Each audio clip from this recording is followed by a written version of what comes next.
He didn't have the All music. right. All right. We don't have the music today. All right.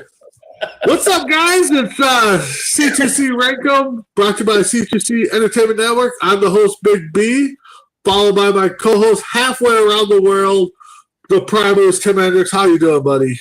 I'm doing good. We're on the precipice of we just had Christmas Day for the WWE. We're on the precipice of under 36 hours now of a Christmas of the NFL.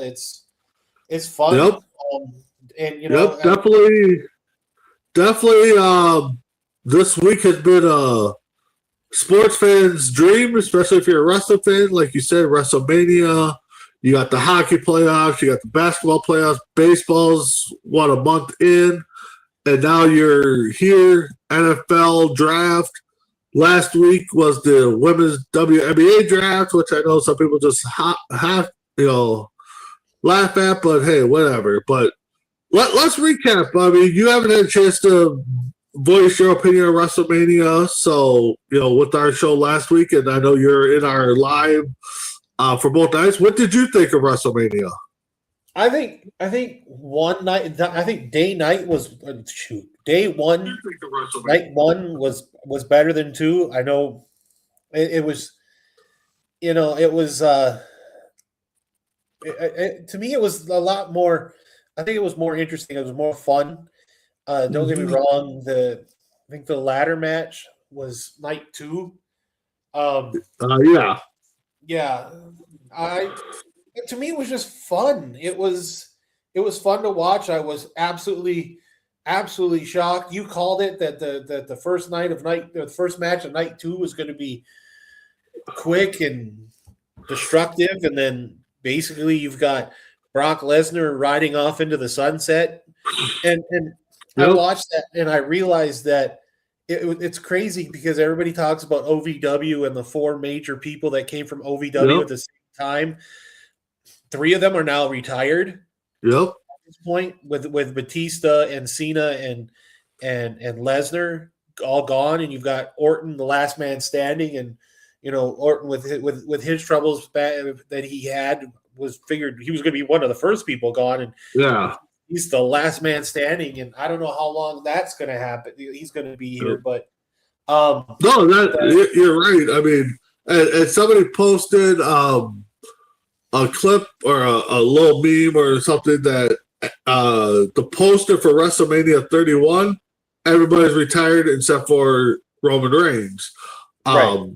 But yeah, there's a lot of mixed feelings. I think you're the first one that agrees with me that WrestleMania was probably the better WrestleMania, especially since they've gone to two nights. I thought night one was better. I thought night two was just great. I mean, good. I give it an A- for both nights. The ladder match at Cody Rhodes, I could hear debates all that which one was better. The Roman CM Punk was a good match too, so I could hear that argument. The only match to me that kind of was like didn't really belong, I think, was a 6-man tag, which still was a pretty decent match, but overall, that was a match. But yeah, Brock Lesnar taking off the gear. I still think there's possibility that we see him at SummerSlam against Gunther, but reading reports from WWE and other experts, they feel that Lesnar kind of swerved WWE and that made that his final match. But again, money talks, BS walks. So yeah. But no, that match was a good, quick, powerful match. I mean, I've never seen Brock Lesnar get destroyed like that, so that was kind of shocking. I don't know how anybody's walking away from, especially to perform on Monday Night Raw. I don't know how anybody from the ladder match can do that. I mean, they took some moves. Rusev went through the ladder. I think it was JD McDonough who got the pile drive down the ladder or whatever. Oh, yeah, he got that Mexican destroyer from Penta, and I thought how are you here not? And he shows up on Monday. I could take a lot of cuts for those guys who are that 6-man that show up and have the match, like especially JD McDonough that had the match. I'm with you. I don't think how can you let Javon Evans the night after get beat by Ethan Page? Yeah, don't even get me started on that one. I don't know, but overall, we had 6 title changes. Yeah, I think the only one that retained was Cody. That was it. I think that's it. Cody. Everybody else had a new title. Some shocking. I think it was too early to take the title off a couple people, but we'll see what happens. So, but we had the returning of Paige, which was the worst kept secret in sports, because we all knew she was coming back the day before. So, but anyways, so let's get into it. Like we said, opening, we're 35-ish hours away from the NFL draft. C2C will have their third or fourth annual. I think it's fourth with me. Fourth with you? Okay. Fifth annual because it's one before I got here. Yeah. So anyways, we're doing our annual first round coverage of the NFL draft where Crispy Bacon, Tim, myself, and whoever else wants to jump in, especially if your team has a pick, jump on, give us your commentary, your thoughts. That'll be tomorrow. But today we're going to talk about, I got 8 teams here that we're going to talk about best top 5 overall draft picks that they had. So the team had to have been drafted by this team. Now, if you wanted to kept them on the team and consider them a great pick, I mean, there's some people that got picked by a team that went to a different team and had a better career. I mean, I guess that's all I knew. But with that being said, let's go with the Philadelphia Eagles. I knew you'd go to that one first. Why? I'm looking at it going, oh, let's see if he goes with this one. And I'm looking right at the Eagles, and I'm like, oh, he's going to go with the Eagles. Yeah. So, for me, or for you, let's see here. Let's see. 1, 2. I'm going to go out on a limb. I'm going to start with 4. I think we're going to get 4 off the bat. I'm going to be safe with 3. I'm going to be safe with 3. Okay. I have this really odd feeling for some reason. Okay. All right. You're number 5 for the Philadelphia Eagles. My number 5, and I try to keep it to players that I've seen, and I can't say that I've seen this guy play. So, because this is way back in the 50s. Okay, the 4 is out. Yeah, I saw this. There's always this picture of this player, and it's of him standing over Frank Gifford like he had just murdered Frank Gifford. But the thing is, this guy was tough as nails because he played both ways. He, in the back in the day when both ways was necessary. My number 5 is Chuck Bednarik. I like that one. All right. My number 5, defensive back. This might be a guy, too, I probably remember, seeing him play a little bit. But, from what I've seen, he was good. Eric Allen. I remember Eric Allen when he played for the Raiders. A lot more when he was with the Raiders. Yeah. All right. Well, my number 4, we kind of talked about this, and we were talking about former Vikings, and I'm gonna start right now with the former Viking. I don't even remember him being a Viking. This is how bad it is. I remember him being teammates with a Colt in college. Guy that had blow-ups with Terrell Owens on the sidelines. It's crazy. I think he's the best. I think he's the best quarterback that the Eagles ever had, and they've had Cunningham and Jaworski. And I think this guy's better. I like Cunningham. Cunningham to me is a great quarterback, but he was really never the same in Philadelphia after the Bryce Pop injury. and that's pretty sad. My number 4 is the quarterback from Syracuse, Donovan McNabb. All right. All right. My number 4 is a center, recently retired. We think his brother's probably on the same path. I'm going to go with Jason Kelsey.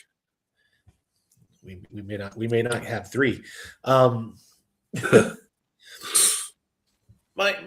number 3. When you said defensive back, I thought there's no way you've got him this low. I'm lucky enough that I've gotten an autograph of him. I've never met the guy, but I got a pack pulled auto of him. I think this guy's definitely a better defensive back than Eric Allen was. No, I'm not going to say Herman Moore, even though he was a Philadelphia Eagle. I think this guy. I think if you go to Philadelphia, this guy's up in the top 5 of Philadelphia Eagles of all time. They tell what type of a player he was: hard hitter, unbelievable safety. My number 3 is Brian Dawkins. Oh, really? This early? Please tell me yes. Brought to you by Punch Gunk. It is at number 3. I got Brian Dawkins there too. No, I wasn't going to have him any lower. But yeah, no, he was a heck of a defensive back in his day. So your number 2. My number 2 is another former Minnesota Viking. Yeah, that's right. You pair him up. You pair him up with one Randy Moss, and you got probably one of the greatest duos in receiving history. And to think that they basically got the Vikings got him for like $100 because that was the waiver fee. It's absolutely crazy. I hate the fact that he went to Ohio State, but you can't blame for somebody for where they go to college. My number 2 is the guy who only catches touchdowns, Chris Carter. Oh, God dang it. Oh, man. You forgot Chris Carter got drafted by the Eagles? I forgot Chris Carter got drafted by the Eagles. I was thinking about looking him up to it. I was like, no, he did get drafted by the Eagles. And the funny thing is, I have Chris Carter rookie cards from 1989. Yeah. Well, Punch Gunk will bring you in for the second time. You have him at number 4. I got him at number 2. I got Donovan McNabb. And for you to say he's the greatest quarterback, I mean, Jalen Hurts might have a little argument. Cunningham definitely will, but no. Anyways, your number 1. My number 1, what can you say? The guy is the greatest defensive player to ever go into Philadelphia. Could probably be considered the greatest defensive player to play on both the Philadelphia Eagles and the Green Bay Packers. From the University of Tennessee, my number 1 is the Minister of Defense, Reggie White. God, he didn't even come up. I was looking at a couple different websites for top draft picks, and he never came up on none of them. Didn't even cross my mind either. But my number 1, to me, I love the running quarterback. I still watch his play that he threw the ball from the end zone to, I think it's like the 40-yard line on a dime after he was trying to run around. I'm glad Minnesota got him for the year that they had him, but my number 1 is Randall Cunningham. I love the guy. I forgot all about Reggie White. I don't know why I didn't think about Reggie White and Chris Carter. Yeah. Well, the one thing is Chris Carter was on my mind, and I'm like, I should probably look him up. But I was like, no, waste of time. I didn't even consider Reggie White. So, all right, let's move on to the Tampa Bay Buccaneers. I'm gonna hurt. I do have a double up here, and I have no double ups. I have no double ups on any of my stuff. Yeah, I got a double up here and a double up in Minnesota. So, with that being said, man, this is gonna be tough because I almost want to go 5 because if you do, I mean, we kind of think the same way as people we've seen, and I think we've seen all these players, but there's only one guy that I'm questioning right now. So I'll go 4 again. I'll go. What's that? Leroy Selman. Yeah. I will. I'll go 4 because but I believe we could get 5. Oh no. I like 3. I'm 2. Right. 3's an outside shot. We just proved that you thought 4 and we got 2 in Philadelphia. Yeah. Well, because my dumb mind this morning wasn't even thinking of. I was thinking of 1. I wasn't thinking of Reggie White. I have technically. I'm not sure. I don't know, but I'm sure. I'm kind of guessing one of mine might be a curveball because he got double drafted. Oh. Okay. All right. My number 5, current wide receiver. A lot of people call him the consistent, call him Mr. 1000 because that's all he does. My number 5 is Mike Evans. Yeah, now he's in San Francisco. Great. Yeah. He's doing the Steve Young thing. Good stuff. Yep. You're number 5. My number 5. If the Tampa Bay Buccaneers didn't screw this up, this is the biggest blunder in NFL draft history. And he basically says, "Don't draft me because you screwed up and you killed my eligibility at the University of Auburn." He would have been in the creamsicle jerseys and the thing. The funny thing is, when I play Madden Ultimate Team, I make sure I have this guy in the creamsicle jerseys just to rub in the face of the Tampa Bay Buccaneers. My number 5 is the first pick in the NFL draft in 1987. 1987, the running back from Auburn. My number 5 is Bo Jackson. Well, yeah, no, that was a good one. I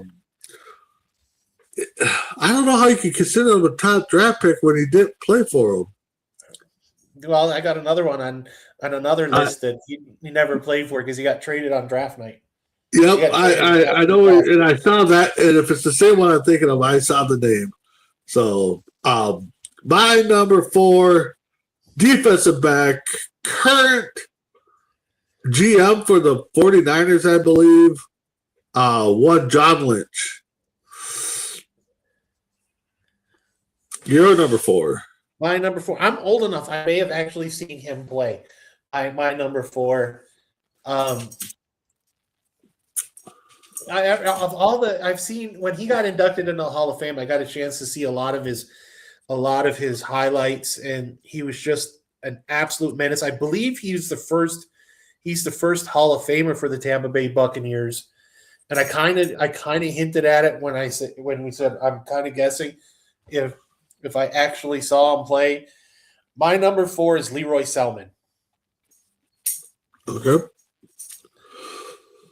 All right, my number 3. Love this running back, especially with his partner in crime, Mike Allstott. A guy I wish Minnesota would have somehow got because I think he was quick enough. It could have done some damage between behind that offense line that we've had at that time. Work done. That's a good one. That's a really good one. So my number 3. I kind of alluded to it when you brought up Mike Evans, him going to San Francisco. To think that he was the starting quarterback in Tampa Bay. Another guy I've had and the funny thing is I had his rookie card in 86 tops. And it's weird when you see him in a Tampa Bay Buccaneers jersey, knowing in a couple of years he goes to the San Francisco 49ers and does what he does. It's always, what is it? It's a running joke that they said that Steve DeBerg goes everywhere and he gets beat out by a Hall of Fame quarterback. Yeah. He goes to because DeBerg went to San Francisco, got beat out by Joe Montana, goes to Tampa, gets beat out by Steve Young, and then goes to Kansas City and gets beat out by who was it? Warren Moon, I think it was. I can't remember. But my number 3 is Steve Young. Gotcha. My number 2, another good defensive back. I think him and John Lynch kind of played together back there. One, Rondé Barber. I think I know where your double up is at this point. Yeah. Yeah. Because I think it's my number one of them is my number 2. All right. Well, let's hear it. My number 2 is the guy that took the spot away from on the University of Miami's defensive line, took the spot of one Dwayne Johnson, and basically messed with his head enough that he became a wrestler. But the funny thing I always watched is the Battle of the Bays with Tampa and Green Bay, and you watch Brett Favre and this guy. This guy had fun on the field until basically he goes and kills Chad Clifton on an interception on a block that was nowhere near the play. I still think it's crazy, and then basically goes to Oakland and basically gets lost. My number 2 is Warren Sapp.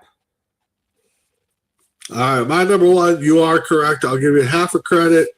The double up from Punch Gunk. I got Warren Sapp. I also got, they were drafted the same year, Derek Brooks. Go ahead and put the Punch Gunk back up there, because you've got me. You've sniped me at the other. I've got you sniped at the other 1A, the 1B. I think Derek Brooks is a better pick than Warren Sapp. I would have taken him every day of the week, every draft. If I could, I would love Derek Brooks in every draft, because that guy was. I was absolutely happy when he got that pick 6 in the Super Bowl against the Raiders. I absolutely love Derek Brooks as a player, and I hear he's a $1 million better person off the field as he is on the field, which is hard to do. Yeah. No, you are exactly right. All right. So let's move on to Seattle. I'm going to go 3 because I keep going high, we keep going low, so I'll go 3. I'm going to say 4. Okay. All right. Well, you get to kick it off. I'm going to get it. My number 5 is going to get a lot of pushback from a lot of Seattle Seahawks fans. Of all the running backs that were drafted by Seattle that stayed primarily in Seattle, I think this is the best one they drafted and kept there for a while. It was fun, big back too. Former Madden cover winner. I believe he won did he win an MVP? I can't remember. I think he might have won an MVP. I can't remember. But my number 5 is Sean Alexander. Yeah, I could have thrown him on there too. My number 5 is a guy that went to Minnesota. Big controversy because supposedly his contract was written to where he had, if Seattle wanted to counter it, he had to get paid top 5 at a top 5 person as a wide receiver, even though he wasn't a wide receiver, something like that. There was something written in the contract, I guess. But mine is the guard, Steve Hutchinson. Well, let's say, wasn't Steve? Yeah, because he was supposed to. What was it? He was supposed to be paid as a top 5 tackle, and he was a guard. No, maybe that's the one. But I thought it was actually a totally different position. But yeah, it was something weird like that. Yeah, it was weird. Yeah, for them to counter. Yeah, for them to counter. So, all right, your number 4. My number 4. This is where I think if you're Packer fans, you would agree that this is probably the best running back that Seattle's ever drafted. I was lucky enough to be in Green Bay the year that he got traded to Green Bay. The guy who's right now, I think he is the career rushing leader in Green Bay. But when you trade Matt Hasselbeck to Seattle for this guy. You start wondering what Green Bay was thinking, and then you saw what he did. My number 4 is Amon Green. Yeah. That's one thing with Seattle. They've had some pretty decent running backs. And, so I'm not mad at that. All right. My number 3, 4. defensive tackle, or number 4. Yeah. My number 4, defensive tackle. This guy was a beast. And if he got too young, the quarterback was in trouble. Cortez Kennedy. Cortez Kennedy. That kid was a stud. Kid was a stud. All right. You're number 3. My number 3 is a former wide receiver at Stanford who became a defensive back, he was a teammate of Andrew Luck when Andrew Luck was at Stanford, and then you realize they changed him. How bad is it when you have to change positions from wide receiver to defensive back, and you're an all-pro as a defensive back? Probably the loudest mouth of the Legion of Boom, especially what he used to tell Michael Crabtree when he was covering Crabtree during the NFC Championship game. I thought that was hilarious. Yeah. My number 3 is Richard Sherman. Sorry, who the hell? Richard Seymour. Richard Sherman. Right, number 3. Number 3, brought to you by Punch Gunk. I have that guy, defensive back, Richard Sherman. What can you do, man? So, to go from, and that's the thing is you go from a wide receiver to, you might have not been an all-pro wide receiver, but they convert you to defensive back, and your background is wide receiver, so you know what a wide receiver is thinking. So, perfect move. So, you're number 2.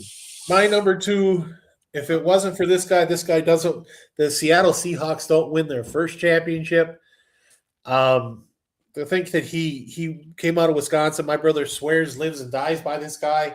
To think that, dude, he came from North Carolina State first, and he says, yeah, but he sucked at North Carolina State usually.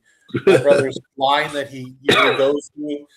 The guy was in the Heisman Trophy race his final year at Wisconsin, and kind of donkeys it away. Had him in the national championship hunt too, and then donkeys it away. The greatest fleecing that Seattle ever did was trade him to Denver.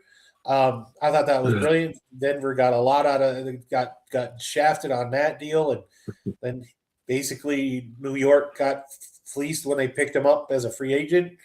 My number 2, this guy should retire. I'm telling you this now. My number 2 is Russell Wilson. Yeah, no, you're right. My number 1.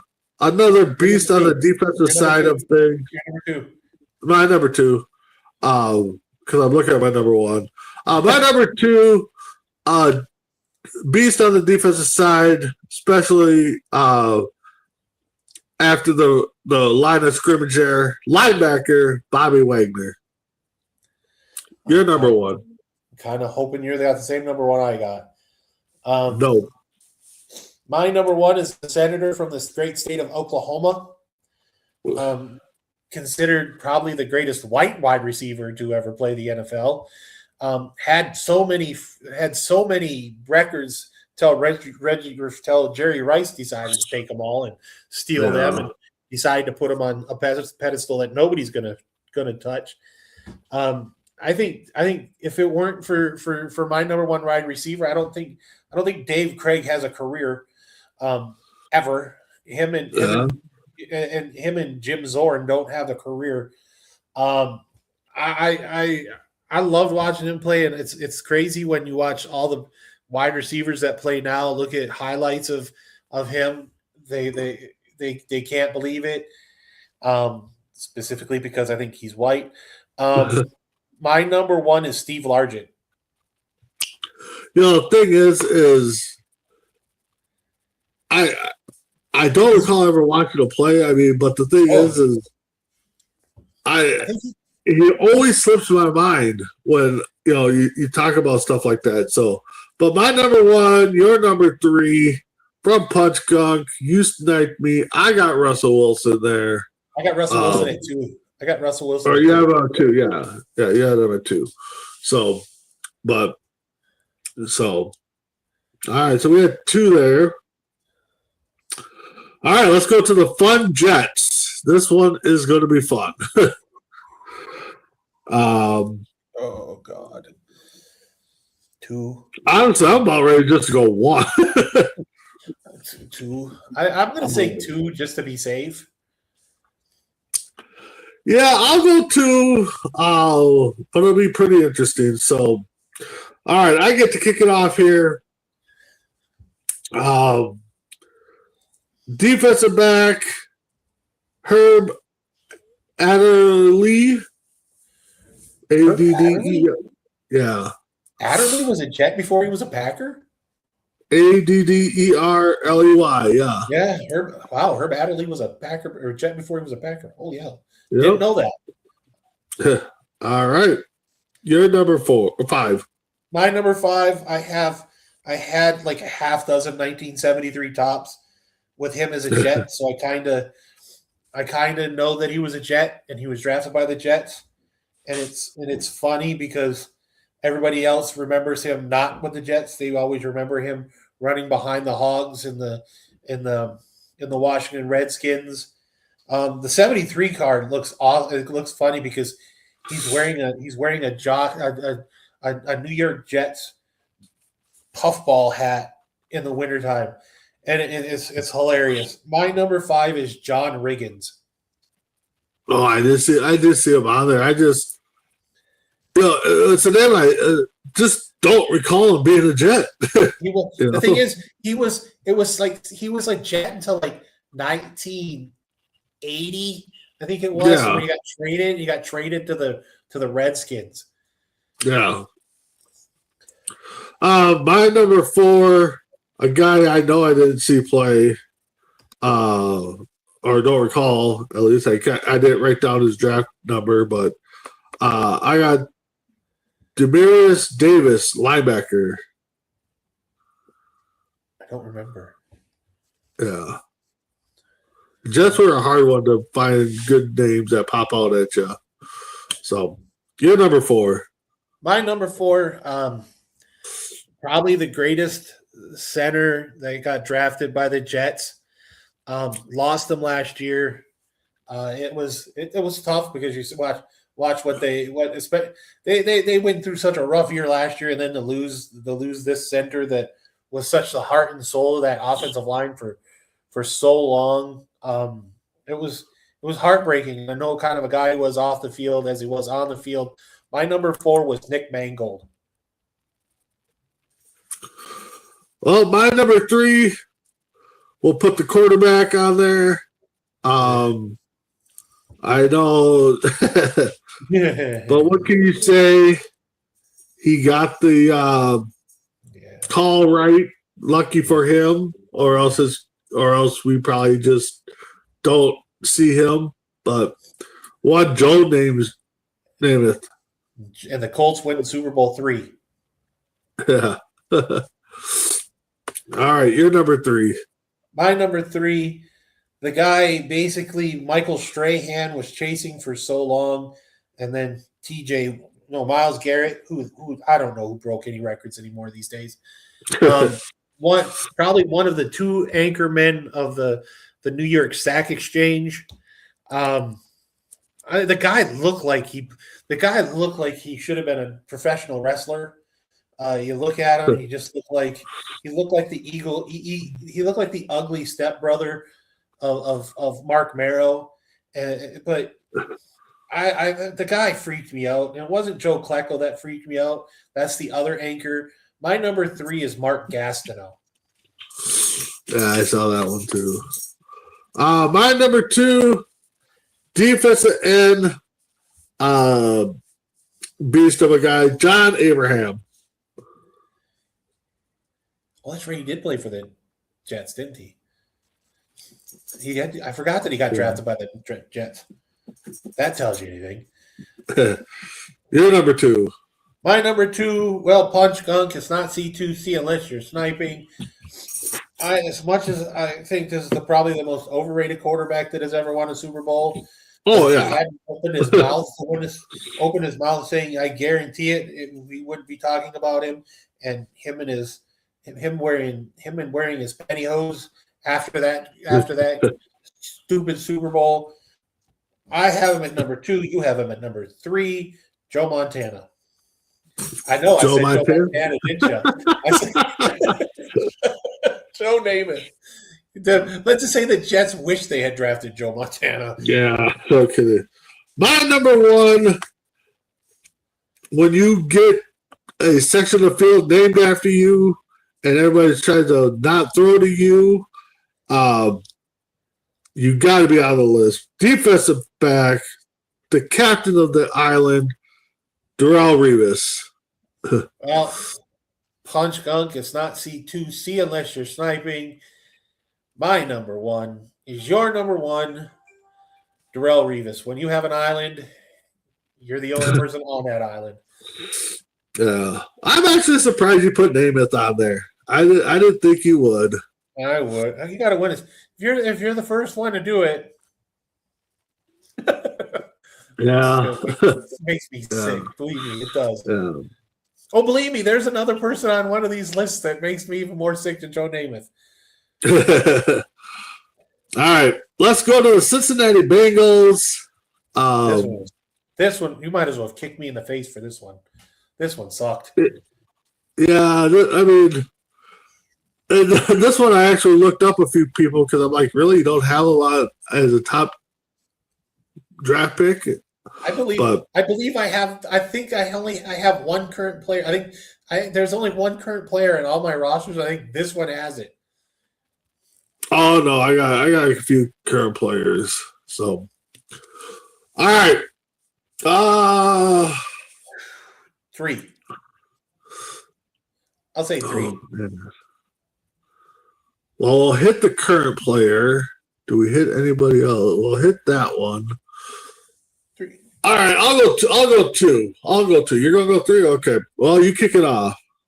This is my only current player, and it's not the one you think it is. I like this guy. This guy, if he's on any other team, he'd have won a Super Bowl by now. And if I don't blame the quarterback, but the fact is the quarterback can't seem to stay healthy lately. I think is he the only wide receiver? He's like, I think he might be he's not the only person that's got a Heisman Trophy. But I like this kid. You line him up alongside T. Higgins, and I think you've got a great duo there in Cincinnati. My number 5 is Jamar Chase. Didn't hit your current player, did I? We'll see. My number 5, quarterback.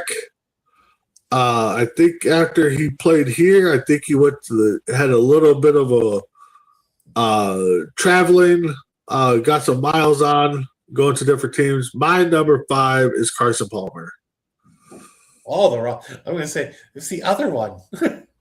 I met one Cincinnati Bengal from another when he went to the Jets. Yep. And his name is your number 4. My number 4. Sorry, Chris Collinsworth. I know you went to the University of Florida, but you're not the best wide receiver to ever have played in the Cincinnati Bengals history. This is the guy. Maybe one day Jamar Chase will surpass my number 4. And that's right. I'm going to say that. Because this is the only other wide receiver I've got, and I know I'm going to get. This is going to be the hot take of the day. This is going to be the one where you're going to start going, dude, you put him above him. My number 4 is AJ Green. Wow. Okay. I love AJ Green. My number 4 is probably your quarterback you're thinking of. Boomer Esiason. I love the lefty. But I love Boomer Esiason. I met him when he went to the Jets. All right. Your number 3. My number 3, the guy that took the Cincinnati Bengals to the to their first Super Bowl, to lose to the San Francisco 49ers. The guy should be in the Hall of Fame. I think he might now be in the Hall of Fame. I'm not sure. I can't remember. The kids, and again, I've got a set. I had a 1973 set. My mom bought a bunch of cards from 1973, and his rookie card happened to be in the 1973 set. My number 3 is Ken Anderson. Oh, yeah. Ken Anderson should be in the Hall of Fame. You are right. I actually saw that name on there, too, and I did not believe he's in the Hall of Fame, though, but I'll look quick. Believe me, there's a lot of people that think he should be in the Hall of Fame. Yeah. I'm one of those people. Yeah. Let's see here. Ken Anderson, HOF. Okay, so former Cincinnati Bengal quarterback Ken Anderson was denied election to the Pro Football Hall of Fame as a senior candidate of the class of 2026. Who was the one that came out in 2020? Which one was the one that came out for the seniors in 2026? I know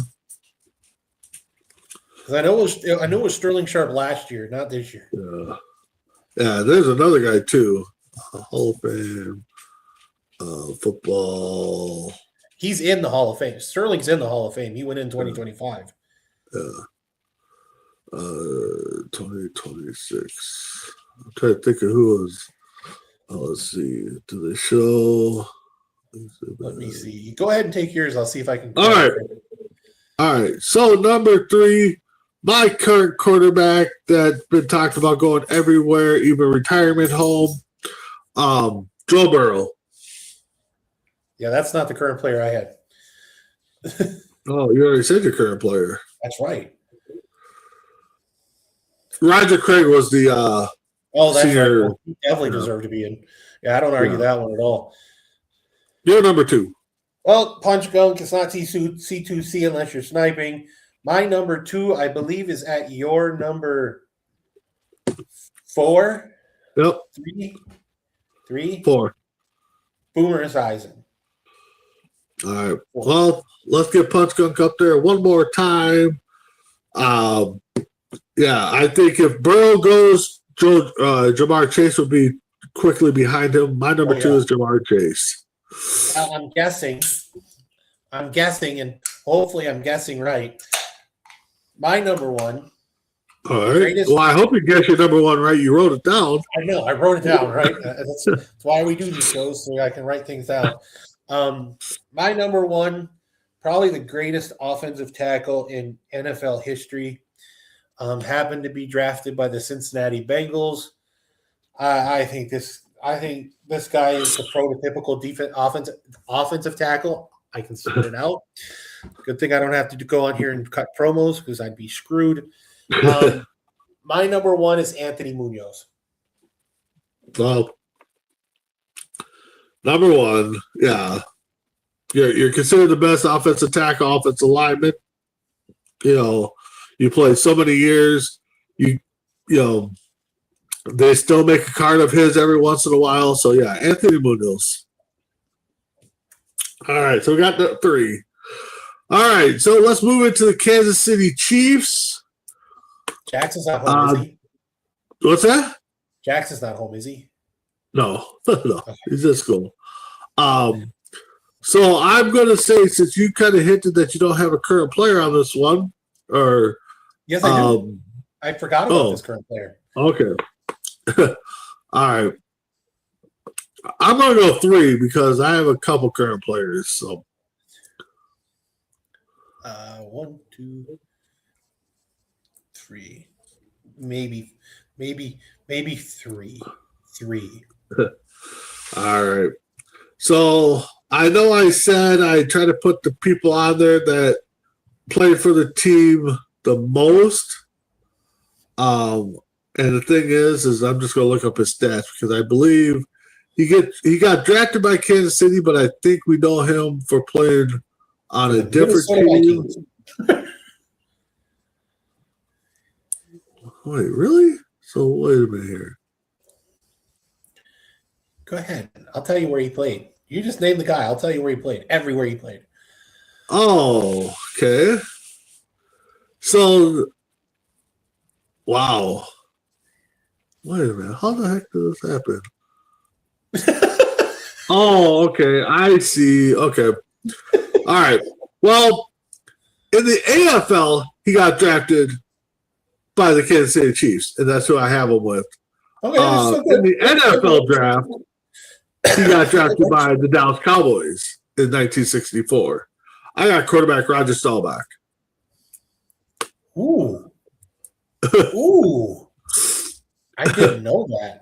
I didn't either. It came up that he was one of the top 10 draft picks of the Kansas City Chiefs. Not wrong. But I was like, really? I thought he played for Dallas. Well, I know there was a couple that got drafted in both. So yeah. So, all right, you're number 5. My number 5, I remember briefly watching his funny little way he used to introduce himself on Monday Night Football for both the Kansas City Chiefs and the Minnesota Vikings. Another guy who should be in the Hall of Fame. An amazing defensive end. Think of the defensive line that the Kansas City Chiefs had. And I think this guy was probably the lesser known of the group. And then he goes on to Minnesota and becomes such a huge, huge bloody name. My number 5 is Jared Allen. Yeah, how is that guy not in the Hall of Fame? It's the same reason. It's the same way of how Dwight Freeney and Robert Mathis aren't in the Hall of Fame. Okay. My number 4, a guy that potentially has been rumored to be thinking about or should retire this year. There's a lot of people that should retire. Well, yeah. Former Miami Dolphin, I believe, Tyreek Hill. He should retire. He's back in, and the funny thing is, he's back in Kansas City. Did he resign with Kansas? Okay. I think he resigned in Kansas City. All right. You're number 4. My number 4, definitely probably one of the greatest, probably top 5 greatest offensive guards in history. There's a lot, but this guy ranks right up there. Think about how many more if he hadn't retired before Patrick Mahomes came into the league. If he were younger and still had the spirit, do they lose to the Philadelphia Eagles 2 years ago? I don't think so. My number 4 is Will Shields. Gotcha. I'm putting in some love for the defense and offensive linemen today. Yeah, no kidding. My number 3, you had him at 5. I have him at 3. He should go to the Hall of Fame. The debate, does he go in for Kansas City or does he go in for Minnesota? Jared Allen. And actually, I don't know if the NFL gives him a choice. No, the choice is only in Major League Baseball. Yeah. All right. You're number 3. My number 3, arguably the greatest tight end to ever play for the Kansas City Chiefs and the Atlanta Falcons. Lucky enough, if you go to my Facebook page, you will see a picture of this gentleman. Not to be confused for the Anthony Gonzalez that played for the Indianapolis Colts, because they're 2 wholly different sizes. The guy is a giant in real life. He's weird. It's just strange how that guy that is that big and is that agile and can catch. And he played. I think he played basketball in college, a little bit basketball in college too. My number 3 is Tony Gonzalez. That's a good pick there. My number 2, a beast of a lineman. I think he holds, linebacker. I believe he holds or was close to holding the most sacks in one game. Oh, holds it. He still holds it. Okay. It's 7. My number 2 is Derek Thomas. Yeah, that kid's so much of a beast because punch gunk is not C2C unless you're sniping. My number 2 is your number 2, and he did it against the Seattle Seahawks And one poor David Craig that I announced earlier, being lucky enough to have Steve Largent on his team. Yeah, my number 2 is your number 2, Derek Thomas. My number 1 current quarterback. The guy is, sky's the limit on the record that this guy could break if he stays healthy. We'll see how he comes back. But my number 1 is Patrick Mahomes. Well, C2C. Well, Punch Gunk, C2C, Kevin Cherry, mess around. Any other Chicago Bear fans? My number 1 is your number 1, the former Texas Tech quarterback that the Chicago Bears didn't draft. Instead, you take a quarterback by the name of Mitchell Trubisky. You trade up. You trade up to the number 2 pick to go get Mitchell Trubisky. Oh, no. They traded up to the number 2 pick to get Mitchell Trubisky. Yeah, okay. Instead, they could have stayed right where they were and picked Patrick Mahomes. Yep. All right. Well, Tim, we're on our last 2 teams. Your team, my team. So it'll be interesting to see how this goes. We'll start with your Indianapolis Colts. I got a curveball here, I think. But outside of that, I'm going to go 4. I'm going to go 4, 5. You're going to go 5? I'm going to go 4 because I kind of have a curveball myself, so it might be 5. Who knows? I'm going to say 4 just to be. I'm going to say 4 just to be safe. Yeah. All right. Well, you kick it off. My number 5 is my curveball, and I do have his 1972 Topps rookie card. And every time people understand who ask me what my last name is, they ask me if I'm related to this guy. It's hilarious because not only did he play for the Colts, but he played for the Packers and the Raiders. I am still trying to find a way to get a Colts jersey with his number and the last name. The funny thing is, his first initial is the same as my first initial, which makes it even great. And he went to the University of Miami, and has one of the greatest nicknames in sports, being called the Mad Stork, and it's also known as Brandon's Curveball. My number 5 is Ted Hendricks. I actually have 2 out of 5, but yes, I'll give you credit for Ted Hendricks on that one. I saw him. I had to throw him on there. But my number 5 to me is probably the greatest punter that the NFL seen. A madman. Just got his butt kicked at WrestleMania. He got his ass whooped. By Jelly Roll, and then gets RKO by Randy Orton. One Pat McAfee. Yeah, he got drafted late too. Yeah. All right, you're number 4. My number 4. I know. You said you said we saw these guys play. I've never seen this guy play in a Baltimore / Indianapolis Colts jersey because he hated our coach. Coach Cush. If it wasn't for Coach Cush, I think Denver's history would have changed. They wouldn't have lost 3 Super Bowls. Baltimore may have.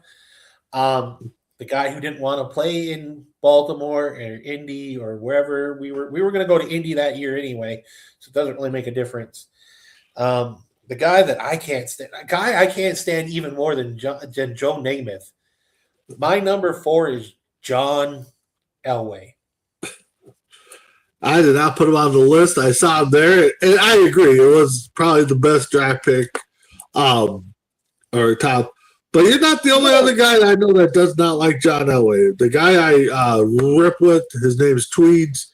Every time he pulls a John Elway card, he wants to rip it up. He wants to he won't even say the guy's name if he pulls the card. He'll be like, that guy, and then just toss it. Unless it's a cool card, then he will give it some respect. He still won't say the name, though. Indy has drafted quarterbacks with the first pick of the draft 3 times, and 2 of them were from Stanford. Yeah. My number 4, slot receiver, great. I think a lot of these guys, I think they played in the Super Bowl all together. My number 4 is Reggie Wayne. Ooh. We may not have 4. May not. We'll see. We'll see what your number 3 is.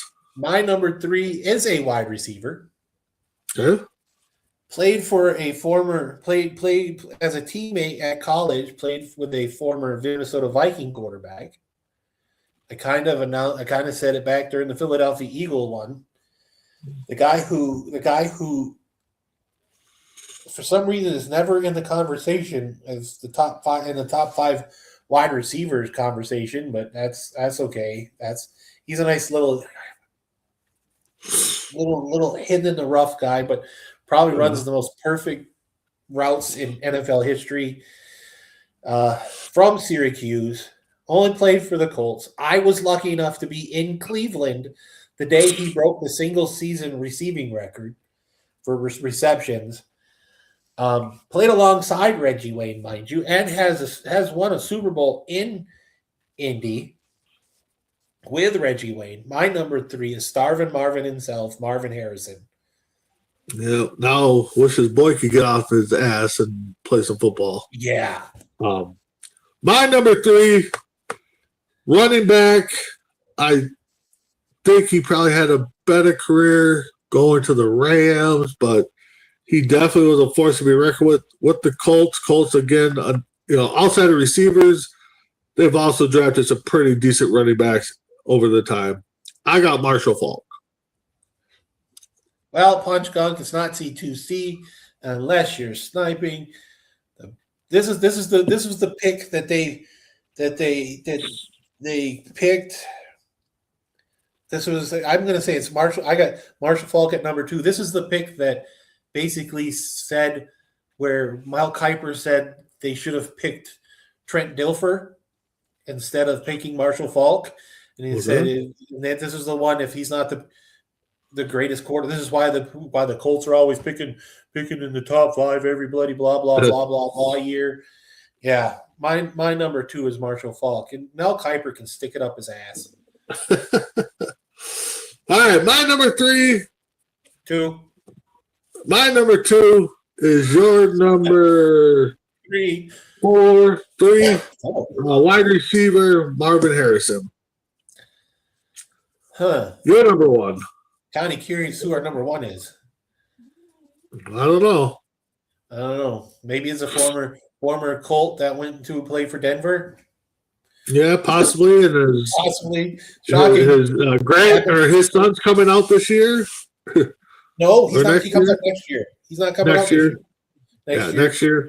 I'm kind of curious how he's going to be. My number 1 is a guy that didn't win the Heisman Trophy, lost to a defensive back, never beat the University of Florida.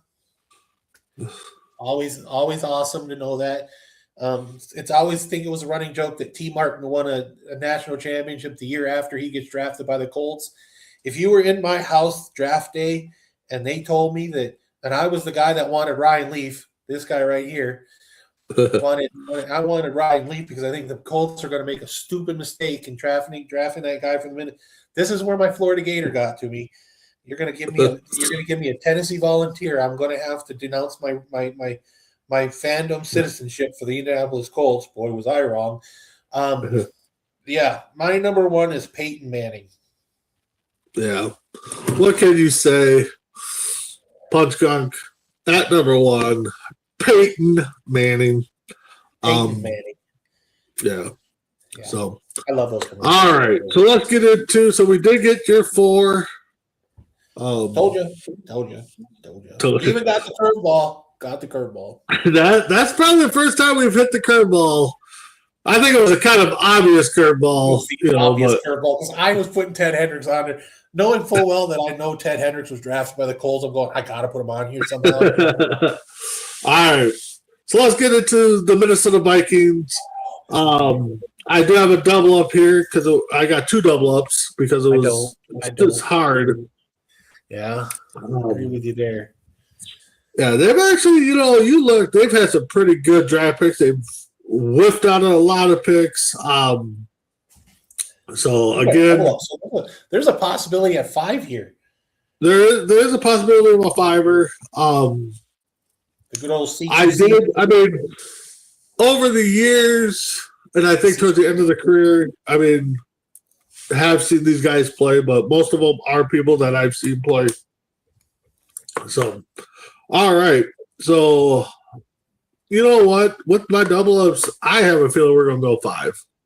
The C2C 5. I haven't seen two of these guys play. All right. We might be in the same boat then. I mean, so, all right. So, my number 5, what can you say? You come back from an injury. The first play, you take it 98 yards to the house. You're 4 yards away from setting the NFL single game record for most rushing yards against the Cincinnati Chargers. The Cincinnati Chargers. They call it, what? That's an Isaiah statement right there. The Cincinnati Chargers. Who in the world is the Cincinnati Chargers? Oh my God. The San Diego Chargers. Wow. All right. One, Adrian Peterson.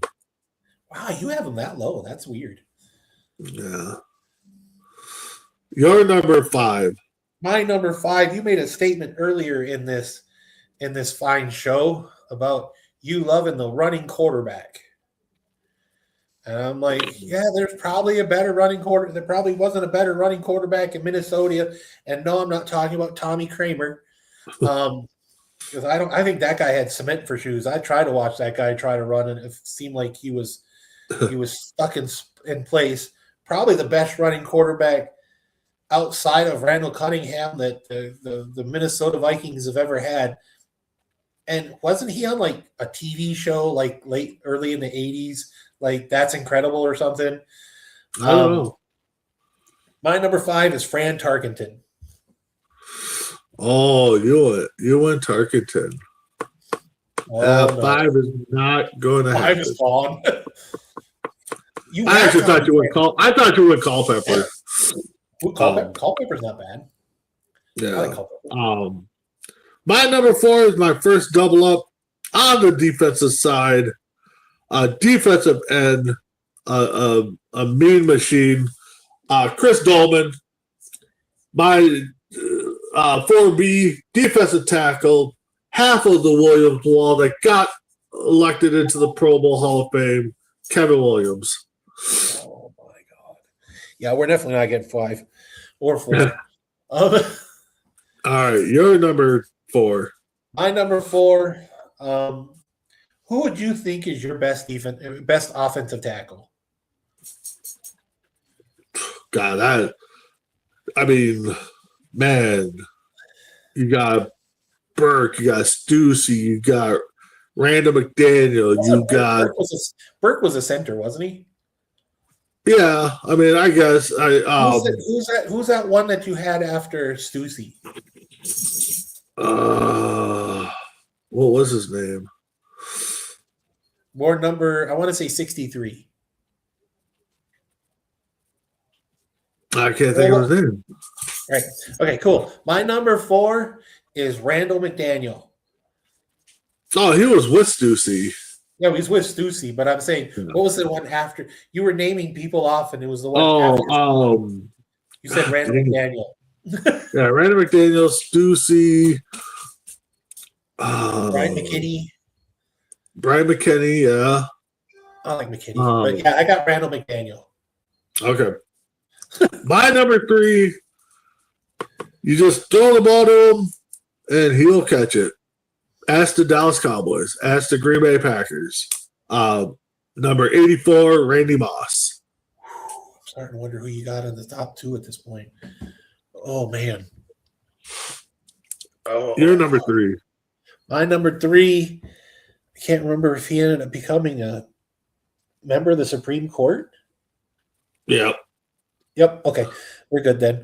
I could be wrong. I'm me. I get the wrong people. My number 3 is the defensive. I can't even remember if he's defensive tackle or defensive end. But you know better than I do. Tackle. Okay, defensive tackle. My number 3 is Alan Page. Yeah. My number 2, we'll go with Punch Gunk right here. Oh, thank God. Random McDaniel. What can you say? The guy was the anchor. I mean, typically your center's your anchor of your offensive line, but this guy, until Burke got there, was this anchor of the offensive line. Random McDaniel. Completely agree with you. Your number 2. My number 2, it's not Punch Gunk unless you're sniping. My number 2 is your number 4, number 5, Adrian Peterson.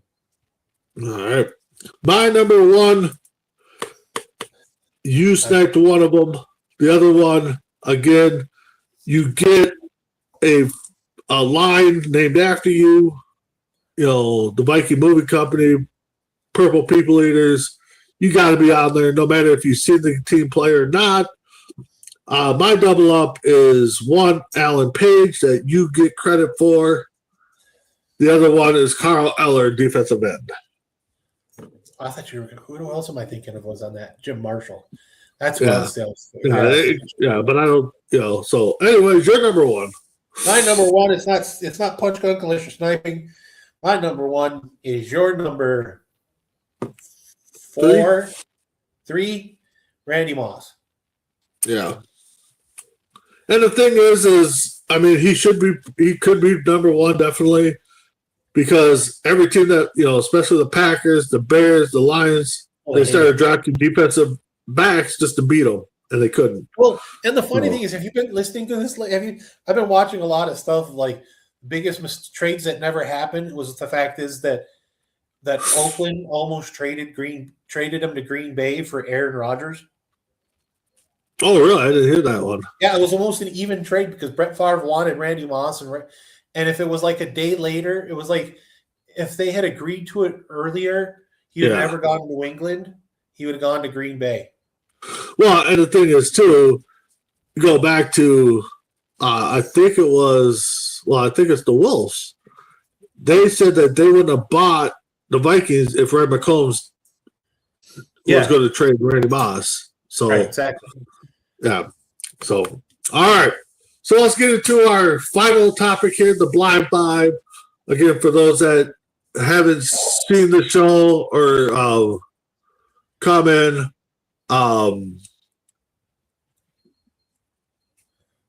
Did you all right. Yeah. Reach out to us. So anyway, Blind Five.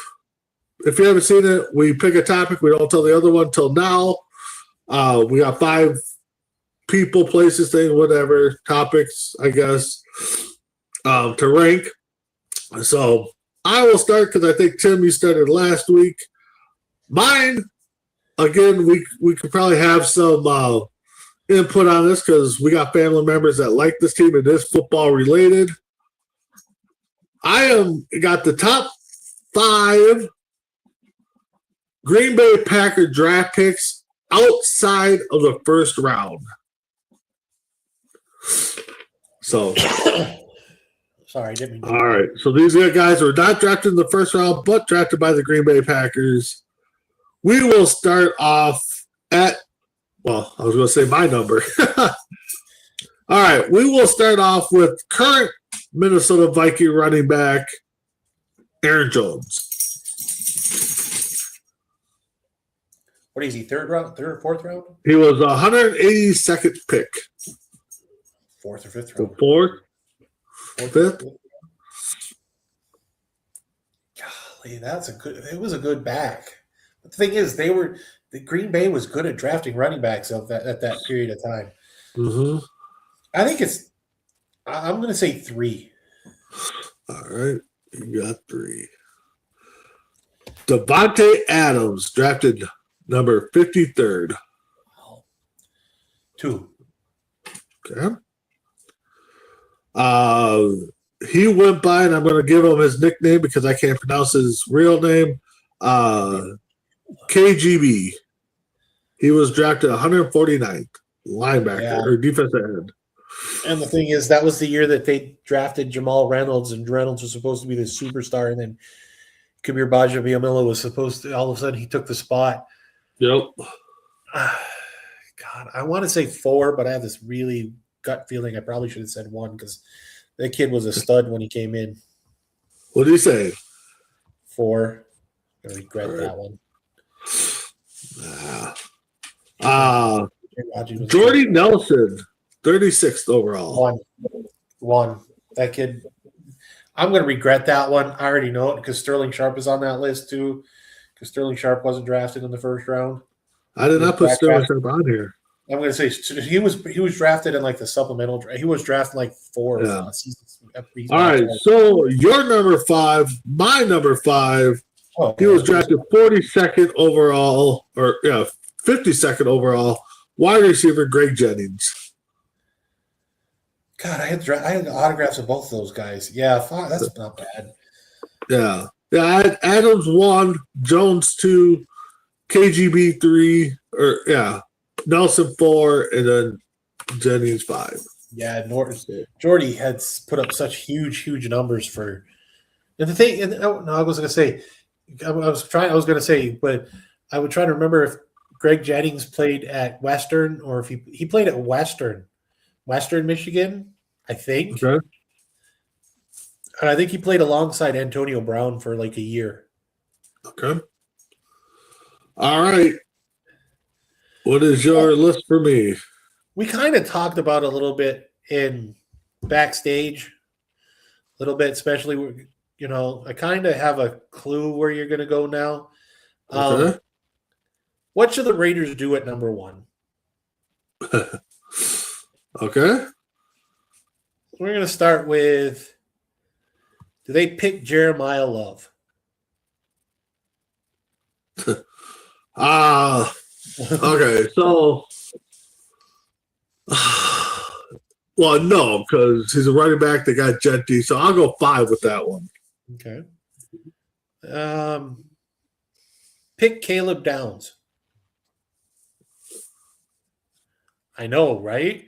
Nobody's talking about him going to Vegas. That would be something that I don't know if he's first overall worthy, but in my scenario, if you were to drop back a little bit and try to get the assets, I would say he'd be a solid number 2 option. Number 2? Yeah.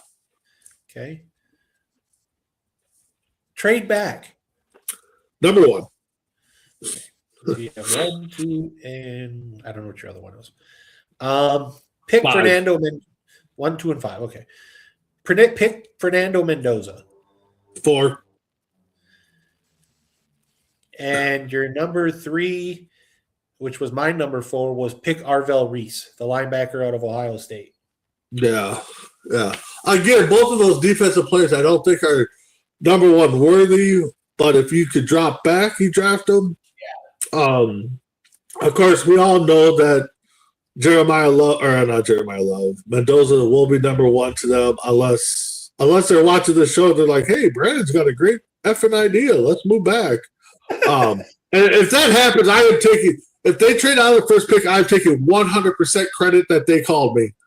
I would. I mean, I will definitely take full credit on that. So, and I'll take credit if they do it to the Giants. Yeah. So again, you heard it here first. If the Raiders trade back, we're taking 100% credit for it. Yep. And if they take Mendoza, great. And if he's a flop, we're going to take credit that we told you should have traded back. So either way, we could win this one. So, but with that being said, Tim, your final thoughts. I'm excited for tomorrow night. I hope everybody's excited. We've got my 4th annual, the C2C's 5th annual draft coverage right here, starting at, I want to say, before 7 o'clock. Yeah, Chris will probably have the link out, a little bit before, maybe get some hype up to it. But yeah, watch us. Brandon will make his make his appearance. J-Max made his appearance. Maybe we'll get Kevin Cherry on, maybe mess around, get some Bears perspectives. Watch us. If you got guys you want to pick, maybe you're fans of teams, maybe we'll send you a link to get you on too so you can discuss it. Hey, come join us. We love doing it. I love doing it. Watch me try to figure out who's going to be this year's Will Levis, because good Lord knows I try to. The year before it was Nolan Smith. This year is friggin' Will Levis. A couple of years ago it was Will Levis. Figure out who we're going to have screw this one up. Yeah, no, that was fun. This is where Will Levis should go. And should have went to the Vikings. Somewhere. I've been saying this. Yeah. I said this for like every pick. He should have went to the Vikings. Yep. So, but yeah, catch us tomorrow.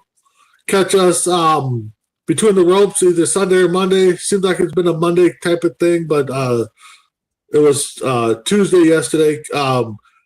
Catch myself on the Scenic Project Sport Network on Sunday nights for 7-8-9, our baseball show, and then also Tuesday at 8 o'clock with Vikings United, where we're going to recap the draft, see what the Vikings did, see how well they listened to us over there. But with that being said, we'll see you guys all next week on Rankem. Have a good one.